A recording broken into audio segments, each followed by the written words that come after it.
नमस्ते साथियों, आपका स्वागत है आदिशक्ति सर्विसेज के हमारे YouTube चैनल में। मोजाम्बिक से नकाला बंदरगाह से भारत को तुवर का निर्यात फिर से शुरू हो गया है। भारत विरोधी समूह द्वारा बाधित इस निर्यात को उपभोक्ता मामले मंत्रालय, विदेश मंत्रालय और मोजाम्बिक स्थित भारतीय दूतावास की सक्रियता से पुनः शुरू किया गया है। इससे भारतीय बाजार में तुवर की आपूर्ति बढ़ेगी और कीमतों में भी नरमी आ सकती है। अधिक जानकारी के लिए देखें यह वीडियो। मोजाम्बिक से भारत को तुवर का निर्यात नकाला बंदरगाह से पुनः आरंभ हो गया है।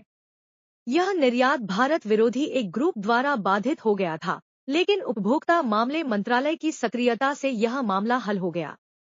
मंत्रालय ने विदेश मंत्रालय और मोजाम्बिक स्थित भारतीय दूतावास के समक्ष इस मुद्दे को उठाया, जिसके परिणामस्वरूप मोजाम्बिक के अधिकारियों ने अड़चनों को दूर कर दिया। उच्च सदस्य सूत्रों के अनुसार मोजाम्बिक स्थित भारतीय उच्चायोग ने उपभोक्ता मामले मंत्रालय को सूचित किया है कि नकाला बंदरगाह से करीब 35,000 टन तुवर की लदान के साथ 1,400 कंटेनर वाला जहाज भारत के लिए प्रस्थान कर चुका है, जबकि शेष 400 कंटेनर भी अगस्त के मध्य तक रवाना होने की संभावना है। इसके अलावा मलावी से भी तुवर की खेप भारत भेजी जाएगी। मलावी के निर्यातक तुवर के शिपमेंट के लिए अक्सर मोजाम्बिक के नकाला बंदरगाह का इस्तेमाल करते हैं और मलावी तुवर के कुछ कंटेनर मध्य अगस्त तक भारत के लिए प्रस्थान कर सकते हैं।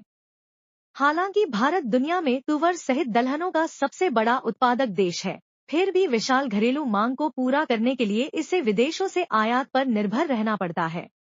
भारत में विभिन्न देशों से तुवर, मसूर, देसी चना, काबुली चना, पीली मटर, राजमा और लोबिया सहित कई तरह के दलहनों का आयात किया जाता है। पहले मूंग का भी आयात होता था, मगर पिछले 2.5 साल से इसके आयात पर प्रतिबंध लगा हुआ है। दलहनों का आयात मुख्य रूप से कनाडा, ऑस्ट्रेलिया, रूस, म्यांमार और कुछ अफ्रीकी देशों से किया जाता है।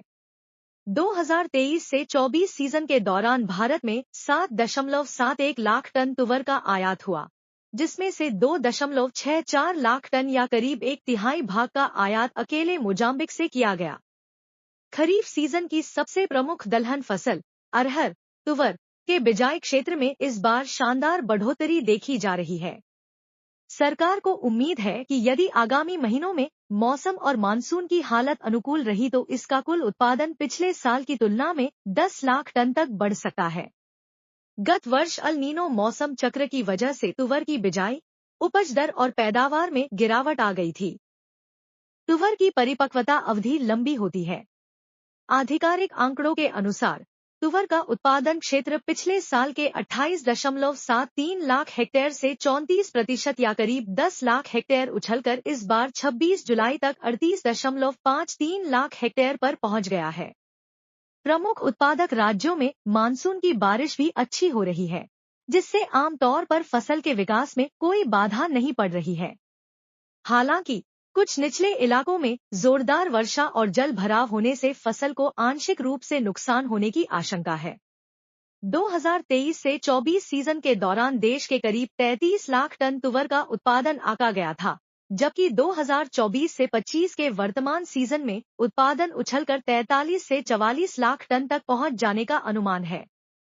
सरकार को यह उत्पादन और भी बढ़कर 45 लाख टन पर पहुंचने की उम्मीद है। यदि यह अनुमान सच साबित होता है, तो घरेलू प्रभाग में इस महत्वपूर्ण दलहन की आपूर्ति और उपलब्धता बढ़ेगी तथा कीमतों में कुछ नरमी आ सकती है। इसके अलावा विदेशों से आयात की आवश्यकता भी कम पड़ेगी। भारत में तुवर का आयात मुख्यतः म्यांमार और अफ्रीकी देशों मोजाम्बिक, मलावी, सूडान, तंजानिया और केन्या से होता है, जहां फसल की हालत सामान्य बताई जा रही है। तो दोस्तों, यह थी आज की महत्वपूर्ण खबर। अगर आपको यह जानकारी उपयोगी लगी हो, तो हमारे चैनल को सब्सक्राइब करें, वीडियो को लाइक करें और शेयर करें। और हाँ, कमेंट करके बताएं कि आप किस और जानकारी की उम्मीद रखते हैं।